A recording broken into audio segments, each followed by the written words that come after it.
Heather's going to come read for us this morning. If you've got a Bible in front of you, we are in Matthew's Gospel, Matthew 14.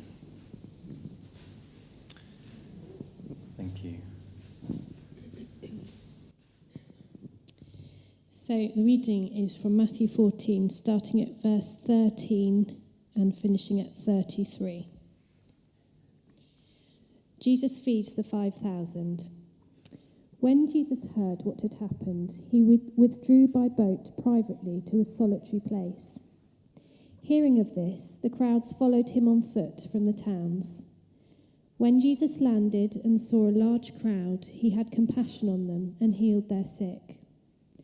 As evening approached, the disciples came to him and said, "This is a remote place and it's already getting late. Send the crowds away so that they can go to the villages and buy themselves some food." Jesus replied, "They do not need to go away. You give them something to eat." "We have here only 5 loaves of bread and 2 fish," they answered. "Bring them here to me," he said, and he directed the people to sit down on the grass. Taking the 5 loaves and the 2 fish, and looking up to heaven, he gave thanks and broke the loaves. Then he gave them to the disciples, and the disciples gave them to the people.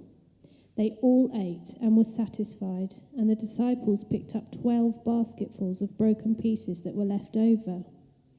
The number of those who ate was about 5,000 men, besides women and children.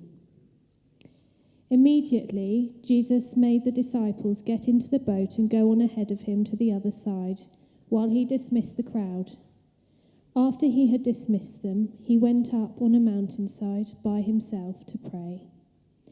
When evening came, he was there alone, but the boat was already a considerable distance from land, buffeted by the waves because the wind was against it.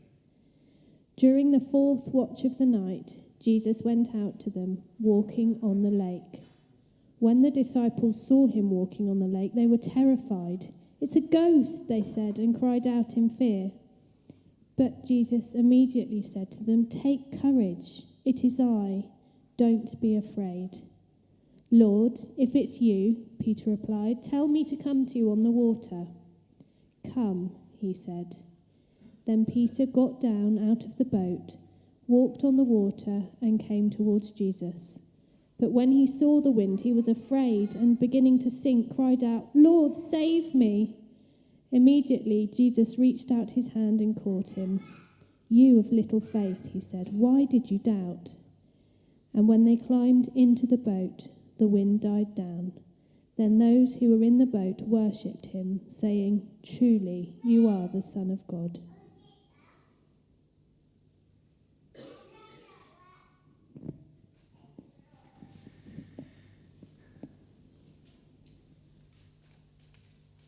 Thanks, Lella.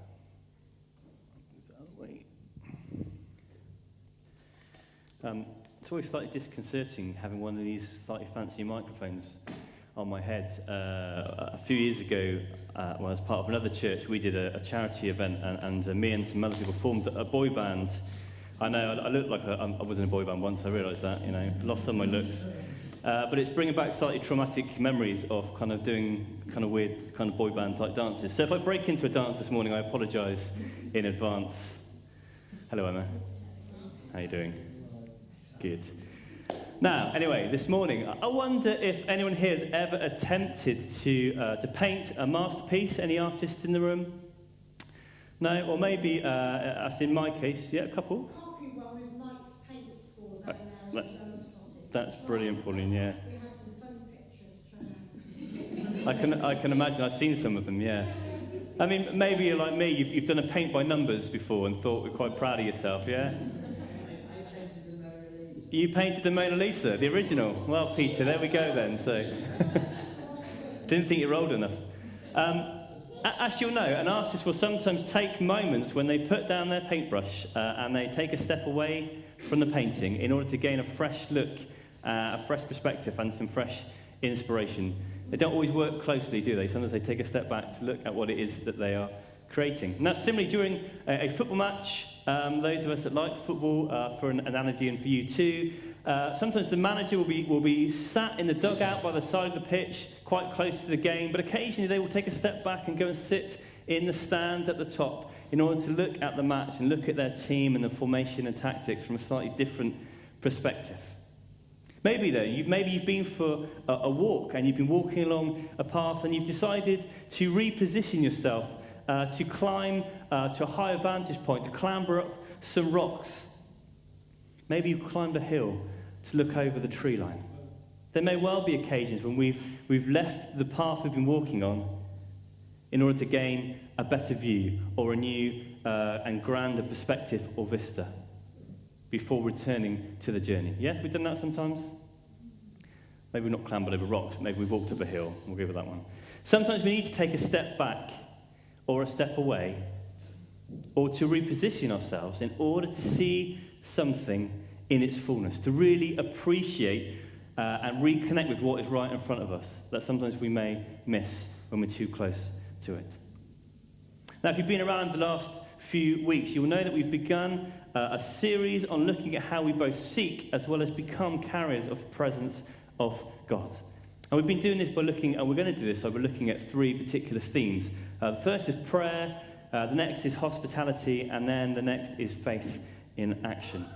Last week, Joel helped us look at the Lord's Prayer, the prayer that Jesus taught us, and helped us see how we can connect with the presence of God through it. And I wonder, I won't ask for a show of hands, but I wonder if any of us here have used the Lord's Prayer in a slightly different and intentional way this week to connect with the presence of God. If not, I really encourage you to do so this coming week. This week we're going to spend just a few moments, and I promise there will be a few moments, exploring the connection between taking a step back, of repositioning ourselves in order to connect again and afresh with the presence of God. You up for that for a few minutes? Brilliant. In a busy world where we are always on the go, where our mobile devices mean we're always connected to people and places and news and talking dog videos on YouTube, or whatever it is that you like to watch, where work or our social lives or friends or family demand and take up so much of our time. In a world where we have to consume more caffeine and kind of artery-eroding energy drinks in order to just stay awake. Maybe it's not just me, I'm sure, in that category. In this world, the thought of maybe taking a step back, of disconnecting from the world around, of climbing to the higher space, the higher ground, maybe it seems impossible at best, or at worst just seems a complete and total waste of time. We have too much stuff to do, don't we? I have too much stuff to do. I'm busy. I am busy, so I'm talking to myself as well this morning.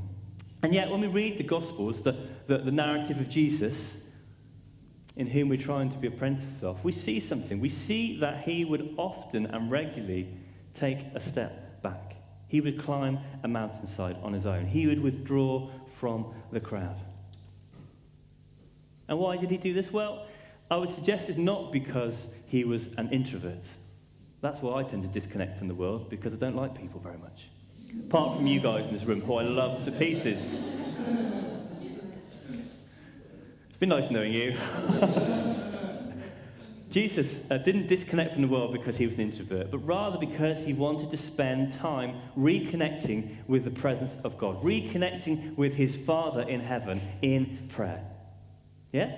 And every time that we see Jesus do this, we then see that the Spirit spurred him back into the world as a carrier of the presence of God. And do you know what? Where God's presence is, amazing things happen.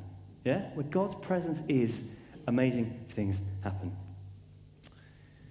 If we return to today's reading in Matthew 14, we read in verse 13, when Jesus heard what had happened, this came just after John the Baptist was beheaded and killed. When Jesus heard what had happened, he withdrew by boat privately to a solitary place. We skip forward a couple of verses. It says this, verse 22, immediately Jesus made the disciples get into the boat and go on ahead of him to the other side, while he dismissed the crowd. After he had dismissed them, he went up on a mountainside by himself to pray.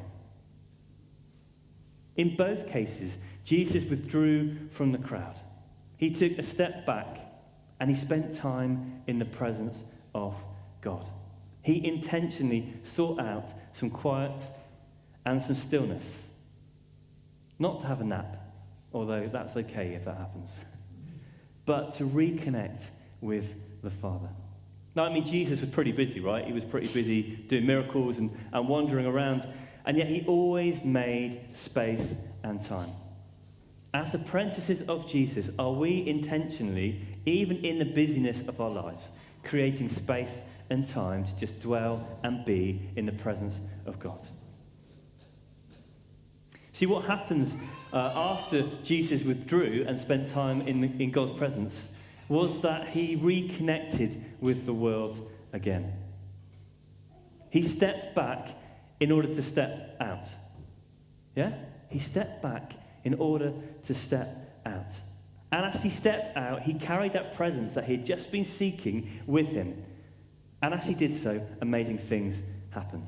Following on from verse 13 in today's passage, we can see that Jesus moves from that place of withdrawal and seeking God in a solitary place to go out and perform the miracle of feeding the 5,000. He withdrew, then he reconnected with the crowd, and he did the miracle of feeding the 5,000. And do you know what? He did it, from what we understand, and certainly from the YouTube videos I've seen, so it must be true, he did it with a calmness and an assuredness, almost nonchalantly taking what the little boy brought and did this crazy miracle. This was the presence of God flowing out of Jesus, coming from that place of withdrawal in God's presence.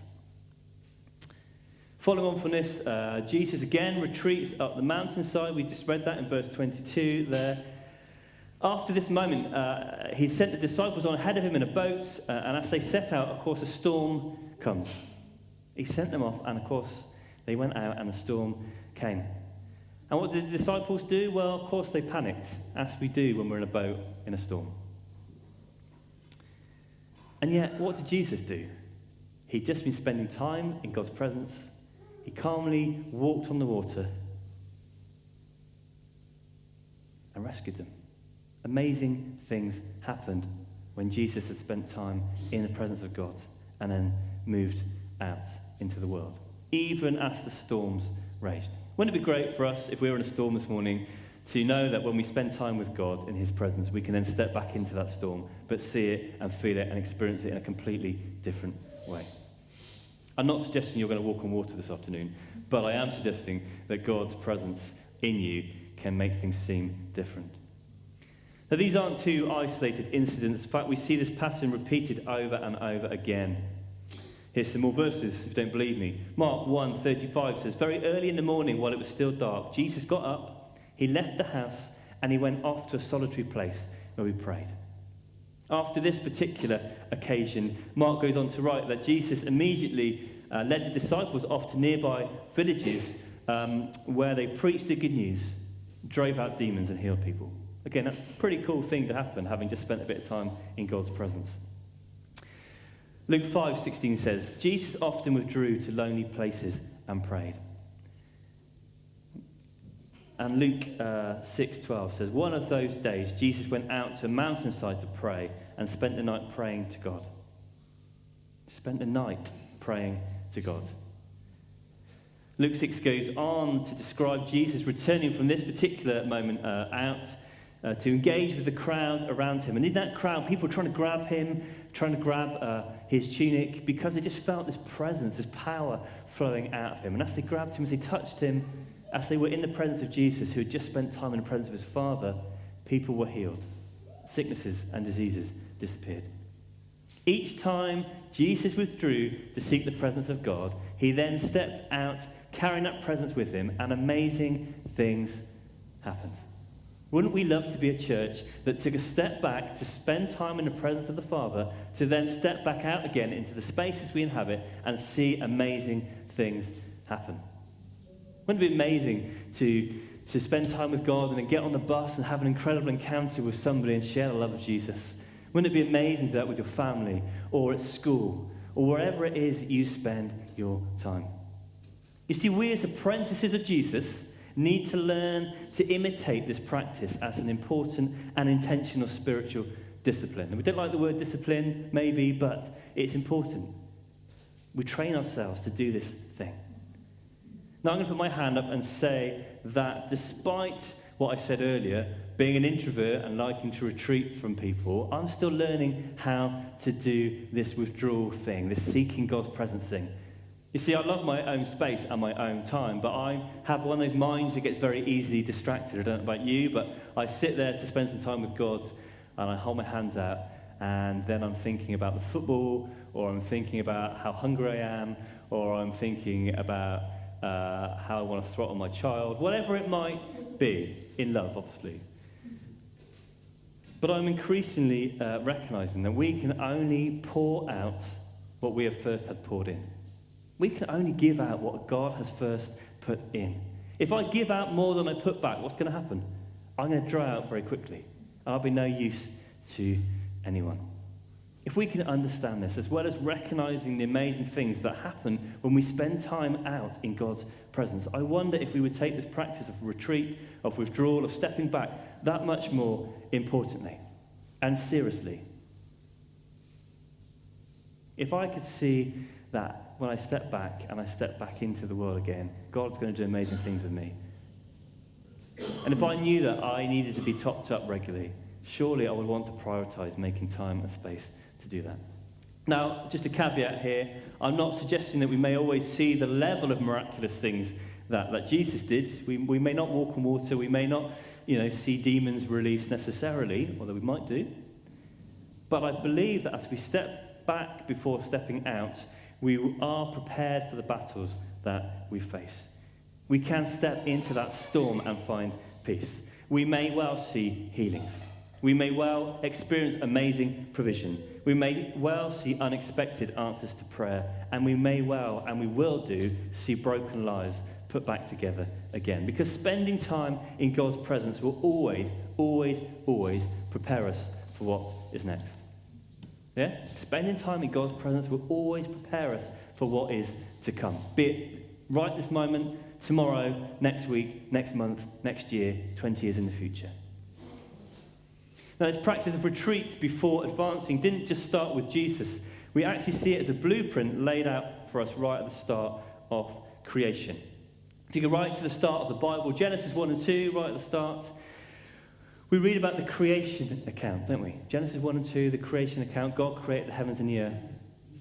And from that creation account, we learn two things. And apologies for those of you that were in live group a couple of years ago who may have heard this already, but we learn two things. Firstly, the way that the creation account was laid out in the original Hebrew would have been in the form of poetry. So you'd have had days 1, 2, 3 here, days 4, 5, 6 here. That's how they would have read it. 1, 2, 3, 4, 5, 6. So it would have been like this. Day 4 mirrored day 1. In other words, the heavens and the earth were tamed by the creating of light and seasons, day and night. Day 5 would have mirrored day 2. The vast chaos of water would have been tamed and given life by being filled with living creatures, and the birds flew over the top. And then day 6 would have mirrored day 3. The expanse of vegetation and land tamed by animals and ultimately by humankind. God's people at the time would have read this and understood this account as being a sign of how the presence of God always reforms, always reshapes, always reorders things in order to bring order and peace out of chaos. Yeah? Imagine you were in exile, away from your homeland, in desperate need, lonely, just not knowing where God is. And you're reminded again of this incredible God whose presence just changes our focus. A God who can bring the most amazing amount of beauty and order out of the most chaotic situations. Stepping back and plugging into the presence of God allows us to reconnect with the chaos of our lives, but in a completely different way. What I'm not saying is that spending time in God's presence takes away the chaos. What I am saying is that when we plug into God first, the chaos around us of our lives seems completely different. Yeah? Who knows that when we pray, suddenly the thing that is facing us that we're anxious about looks differently, doesn't it? If we look at it through the Jesus filter, it always looks different. Maybe it's peace we find. Maybe it's just a different lens through which we see the storm that we're facing. The second thing that the creation account tells us was that humankind was created on day 6, which meant that the very first day they experienced was day 7. Obviously, even I can do that maths. And what was day 7? A day of rest. A day of rest. And not a kind of a doing the chores, cutting the grass, washing the car, running after the kids kind of rest, which is probably what some of us experience on a day of rest, but rather an actual period of time just hanging out with God, just being. Yeah? Just being ourselves, you, Adam and Eve, me, just being ourselves before God, enjoying his presence, enjoying being in his arms, walking with him. This was the very first thing that humankind as a species did. We unplugged from the space around us and we plugged into time with God. I would suggest that if this was the very first thing that we were created to do as human beings, then it's probably pretty important that that is a practice we continue to this day. Yeah?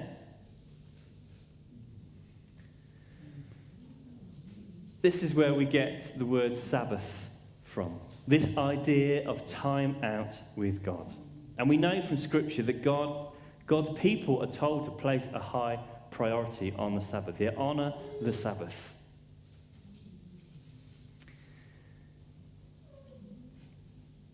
A guy called John Mark Comer. Those of you may remember Richard, he used to be the vicar here. Yeah, he had a bit of a bromance with this guy called John Mark Comer. And he says this: Sabbath is not the same thing as a day off. On the Sabbath, we don't just take a day off from work, we take a day off from toil. We give him, God, all our fear and anxiety and stress and worry. We let go. We stop ruling and subduing, and we just be. We remember our place in the universe so that we never forget there is a God, and I am not him. How often in the business of our life do we make ourselves God? Because we want to control everything, because we have to do this, because I'm the most important person in the world at this moment, because if I'm not there, this thing's going to fall apart. But actually, when we just take a step back and rest in God's presence, we see there is someone bigger in control. And we reorder our lives around that. I wonder this week, where can we intentionally create moments of Sabbath? This week, where can we create intentionally moments of Sabbath? Where are the spaces in your day? Where are the spaces in your home? Where are the spaces out in creation? Where are the spaces at work or in your daily routine where you just step back and you just be with God? Just think for a moment, where are the spaces in your life where you just take a step back and be with God? Not those spaces where you come to God with a huge amount of words, kind of long prayers, or where we come to God with a shopping list of things that we need, but just where we take a step back and be with God. Invite his presence to become tangible to us again. And then to maybe just sit or kneel or stand and listen and receive and recharge. Maybe your space is in the shower. Maybe it's sat by the river. Maybe it's in the car at lunchtime. Maybe it's up a mountain. We don't have any mountains in Twerton, do we? Maybe it's up a hill somewhere.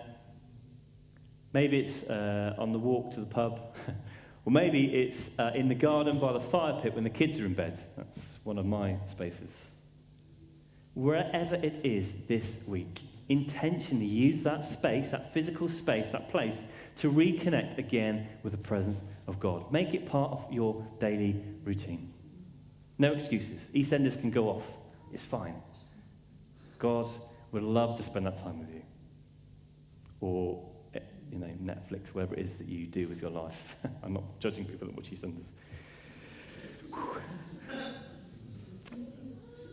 Can I encourage you to intentionally find a space, or if you haven't got one, create one somewhere where you can really just step back and sit in the presence of God. Let me reiterate, this is not about finding a space to sit and reel off a list of wants to God, but rather a space just to be in his presence, to enjoy being his child.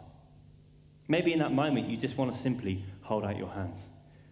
Or maybe you want to focus your mind upon Jesus. Or maybe there's a particular scripture that you just want to read and just dwell on for a moment and let God speak through. Or maybe you're into symbolism and you want to just reflect on a symbol of a cross. And as you do that, then just ask God simply to make his presence real to you. It is that simple. We don't need to be world-renowned theologians to connect with the presence of God. Amen. Find and create some space this week and practice dwelling in the presence of God. Let me also say that Sabbath and retreat isn't about permanently disengaging from the world like some kind of monk-like hermit. You see, we are called to go out and be carriers of the presence of God, aren't we, in the world? We're called to be salt and light. We're called to be in the world, just not off the world. And so we step back just for a moment in order to step out fully alive. You with me? We're called to engage with the world, but we do that by taking a step back first, connecting with the presence of God, and then stepping out. See, the more we spend time focusing on something, the more like it we become. That's why dogs and owners look so similar. Well, in some cases. This week, can we create intentional moments of Sabbath, of time out in prayer and waiting, wherever that may be, in order to not only connect with the presence of God, but also then to be imitators of that presence out in the world? Don't be surprised that as we do this, God may well do some pretty cool stuff, both in us and in the spaces we inhabit and the people we do life in around. As we make space to dwell with God this week, don't be surprised if he refocuses our minds, reorders our lives, and empowers us to step out for whatever is next. Yeah?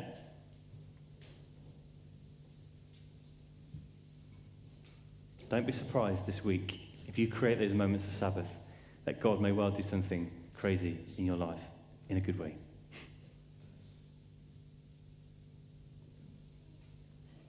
We'll ask you next week, see if he does or not. It'd be great. We've got some time. I don't want to talk for ages because it's a pretty simple message.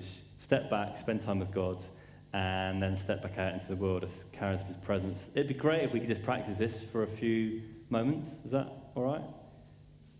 We've got some peace and quiet. Claire's got a hand in the air. Yes.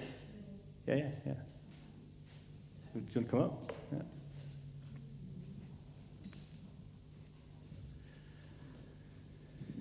So I've been trying to do this a little bit because it's been talked about lately. And I've noticed that for me, when I sit back down on the sofa once Carl's in bed, I sort of take a minute and sometimes I just kind of think about like one particular person I want to pray for. This week, I did it on one occasion and the prayer was answered like immediately. I heard via text message and I was like, oh my goodness, I've just sat on my sofa and I've said a prayer and it's actually, the presence of God was with me and it was with the people I was praying for and it was really powerful. So it doesn't need to be much and yeah, it really encouraged me. So. Thank you. Cheers. I think it's really key that sometimes we think we have to have long theological words to say. We have to say long prayers. We have to come to God with a list of oh, God, I need this, and this to get this, and this sorted. But no, actually, sometimes God just wants us to sit and be in his presence, and he'll do the rest. Don't be surprised when he does the rest, because he is God, and all we've got to do is be obedient to him. Should we do that?